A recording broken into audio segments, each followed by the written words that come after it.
Maka hukum tidak ditegakkan lagi sebagaimana mestinya as it is, sebagai negara hukum, rule of law, ya.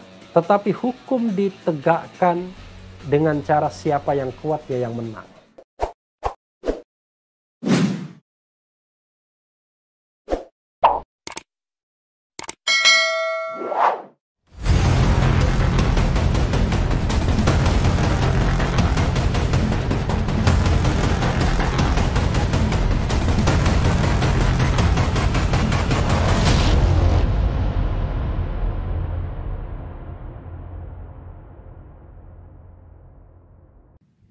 Assalamualaikum warahmatullahi wabarakatuh, Sobat RH sekalian. Jadi saya mohon maaf Sobat RH sekalian, ya 2 hari ini saya sakit.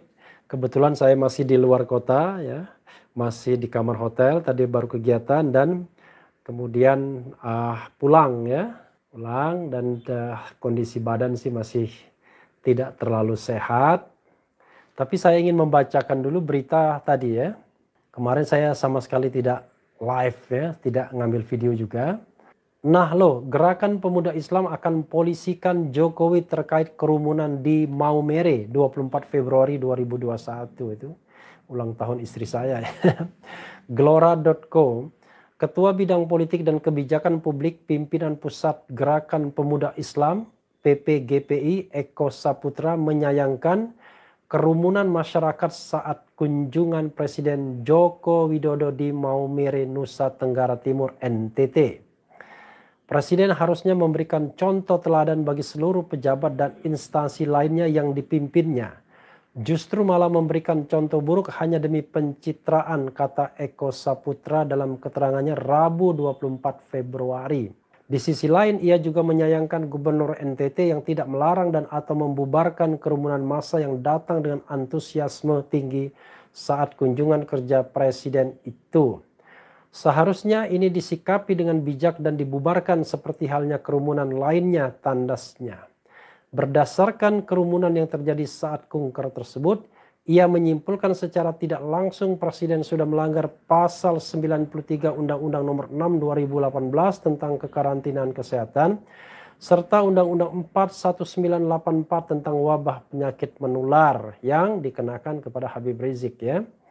Untuk itu Eko berencana untuk membuat laporan polisi LP terkait dugaan pelanggaran protokol kesehatan yang dilakukan oleh Presiden Jokowi ke Mabes Polri. Pelaporan ini sekaligus dimanfaatkan Eko untuk menguji komitmen Kapolri Jenderal Listio Sigit Prabowo, yakni hukum tidak dijadikan alat kekuasaan dan hukum berkeadilan tidak tajam ke bawah namun tumpul ke atas. Kami akan membuat laporan resmi ke Mabes Polri terkait pelanggaran protokol kesehatan yang dilakukan oleh Presiden Joko Widodo dan berharap semoga masih ada keadilan dan ketegasan hukum di negeri ini sebagaimana janji dari Kapolri Jenderal Sigit. Hukum jangan cuma dijadikan mainan dan alat kekuasaan saja, harus merata bagi semua warga negara, tidak boleh tajam ke bawah dan tumpul ke atas. Jadi itu tadi ya dari ini. Kemudian kita juga perlu bacakan, ini menarik juga ya. Apa perlu Habib Rizik jadi presiden agar tidak diproses secara hukum? Kita bacakan ya Sobat RH sekalian. Jakarta, jpnn.com, Advokat Aziz Yanuar yang menjadi kuasa hukum Habib Rizik Sihab menyoroti dugaan tentang Presiden Joko Widodo Jokowi menimbulkan kerumunan yang mengabaikan protokol kesehatan alias prokes. Menurut Aziz, aparat kepolisian yang semestinya bertindak tanpa pandang bulu justru berlaku sangat tidak adil. Mantan Sekretaris Bantuan Hukum Front Pembela Islam FPI itu menyebut kepolisian telah bertindak tegas kepada Habib Rizik yang kini menjadi tersangka kasus kerumunan. Namun polisi justru membiarkan Presiden Jokowi yang juga menimbulkan kerumunan dan pelanggaran protokol kesehatan. Apa perlu saya selaku penasihat hukum memberi nasihat ke Habib Rizik biar pelanggaran prokes tidak berujung pidana? Mungkin Habib Rizik perlu jadi presiden, kata Aziz kepada jpnn.com Rabu 24 Februari. Aziz juga mengatakan Habib Rizik perlu mendaftar sebagai menteri di pemerintahan Presiden Jokowi agar tidak dituduh sebagai penyebar hoaks, rekam medis ataupun pembuat onar. Oleh karena itu Aziz menantang kepolisian menjalankan perintah Presiden Jokowi tentang penindakan kepada siapapun yang melanggar kekarantinaan kesehatan. Buktikan jika memang penegakan hukum tidak diskriminatif dan keadilan masih ada di Republik ini, tandas Aziz. Ya, sobat era sekalian, itu tadi ya dari dua berita ya yang ingin memenjarakan atau melaporkan Presiden Jokowi dan juga mengatakan, wah, kalau dia tidak jadi presiden maka dia proses, tapi kalau jadi presiden tidak diproses. Apa yang ingin saya share dalam kesempatan ini sobat era sekalian? Saya ingin memberikan tema ini dengan sense of justice, rasa keadilan. Rasa keadilan. Karena hukum itu ya tidak boleh hanya dipandang sebagai sebuah aturan yang positif saja ya, tetapi juga harus ada sense of justice-nya, rasa keadilannya. Makanya hakim itu memutuskan berdasarkan hukum dan keadilan. Saya ingin mengatakan bahwa tentu tidak mudah ya memproses seorang kepala negara dan juga kepala pemerintahan. Karena kepada dia berlaku pengecualian-pengecualian yang berbeda dengan warga negara biasa. Saya paham bahwa aspirasi sebagian masyarakat menginginkan Presiden Jokowi juga diproses karena telah melakukan pelanggaran protokol kesehatan ketika berada di Maumere. Mengumpulkan massa secara tidak langsung dan kemudian juga melemparkan sesuatu yang membuat massa makin antusias. Bahkan keluar dari mobil ya melalui sunroofnya untuk menyapa kerumunan yang membuat kerumunan makin berkerumun. Maka sebagian orang akan mengatakan, lah kalau begitu dikenakan juga dong 3 undang-undang. 1 undang-undang tentang kekarantinaan kesehatan, 2 undang-undang tentang wabah penyakit menular, dan ketiga undang-undang tentang yaitu Kitab Undang-Undang Hukum Pidana. 2 undang-undang ancaman hukumannya hanya ringan saja, 1 tahun. Tapi pasal penghasutan yang dikenakan kepada Habib Rizik ya, itu ancaman hukumnya 6 tahun. Karena 6 tahun tentu bisa dikualifikasikan sebagai kejahatan atau tindak pidana berat dan ada alasan untuk ditahan. Saya kira sobat era sekalian, itulah satu-satunya alasan mengapa Habib Rizik dikenakan pasal tentang penghasutan ya, pasal 160 KUHP, agar yang bersangkutan bisa ditahan.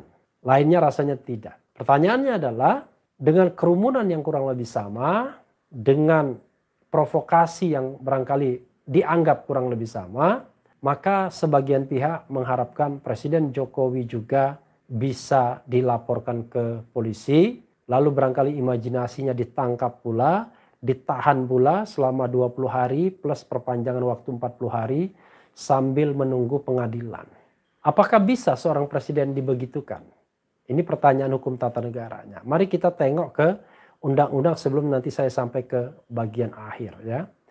Kalau kita tengok ke Undang-Undang Dasar ya, pasal 7A Undang-Undang Dasar 1945 mengatakan bahwa presiden dan wakil presiden itu dapat diberhentikan dengan 2 sebab. 1, melakukan pelanggaran hukum.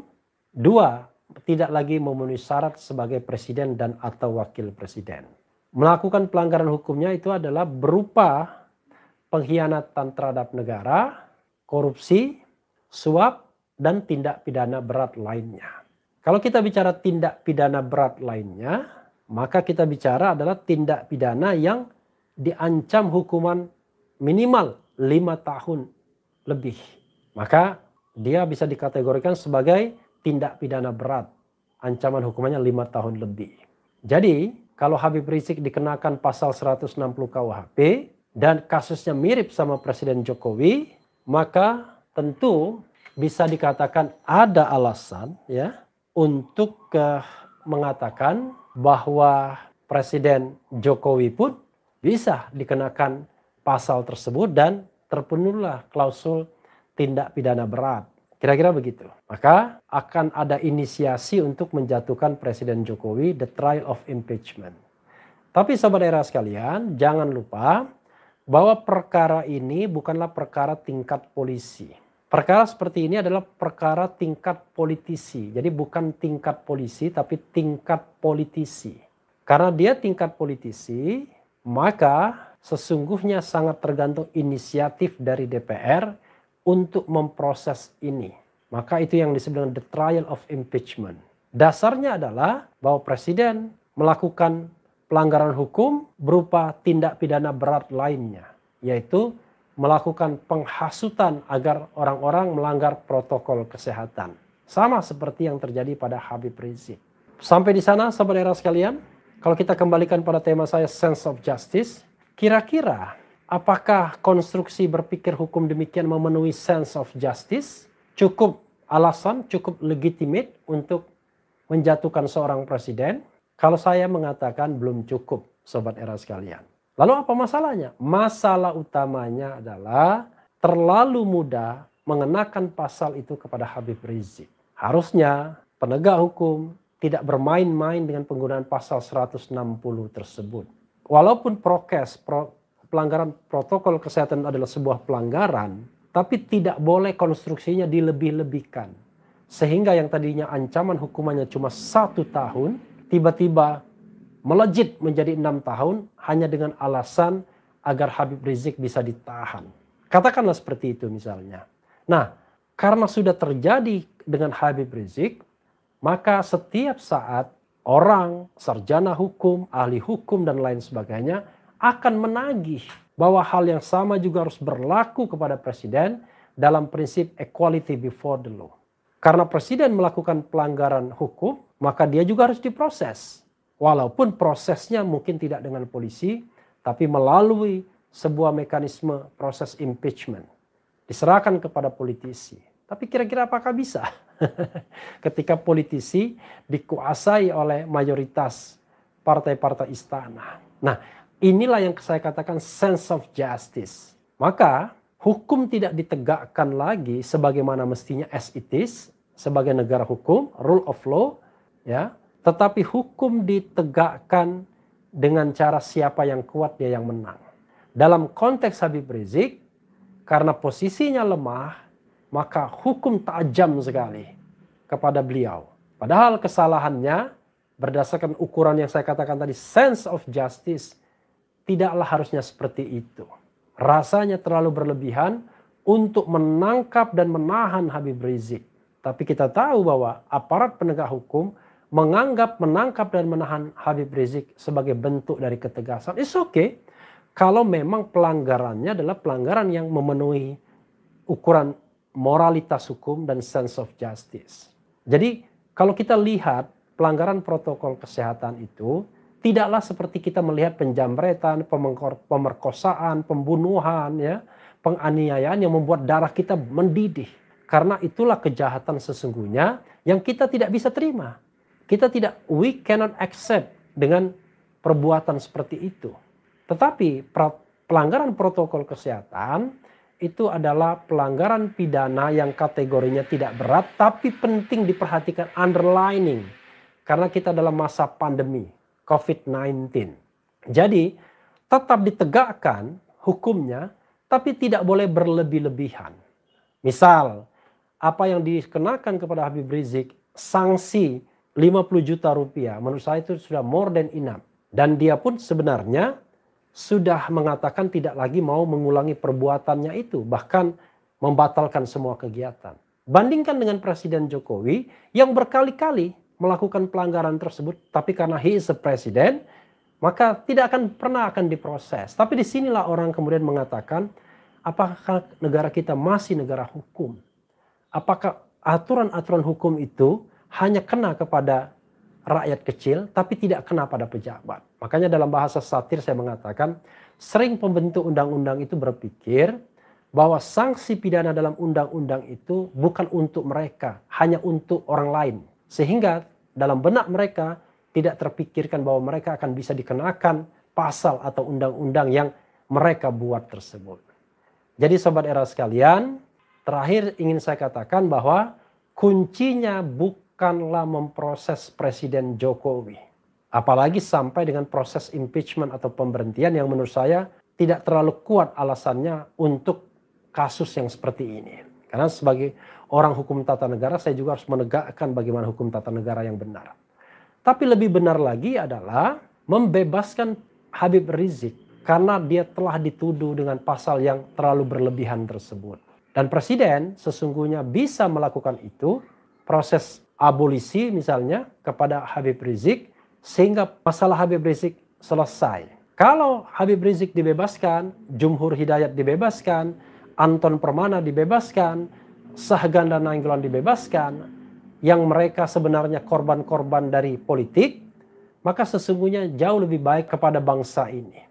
Ya tetap saja nanti bukan berarti kemudian menyuruh orang kritis masuk kolam semua atau merapat ke istana semua, tapi silahkan mereka tetap pada posisinya masing-masing, tapi hukum di Indonesia ditegakkan dengan cara benar dan dengan cara adil serta proporsional.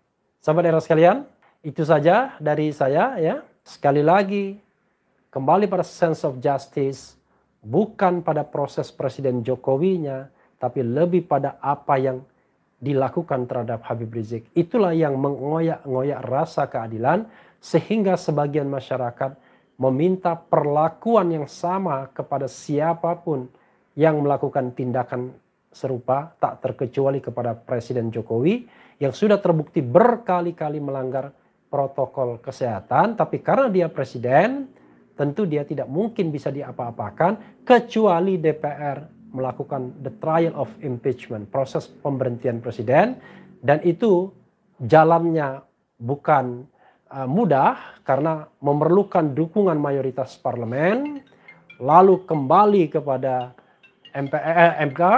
MK ke DPR, DPR kepada MPR. Ya, sahabat era sekalian, itu saja ya, ada telepon masuk juga. Mudah-mudahan tetap semangat ya. Saya juga sedang recovery kesehatan. Yang penting tetap di channel ini, karena di channel ini Anda akan dirayu, ditipu, dibaperin, dicecar, diuber pula di jalur khusus. Karena channel ini adalah channel yang mengancam, memeras dan membenci.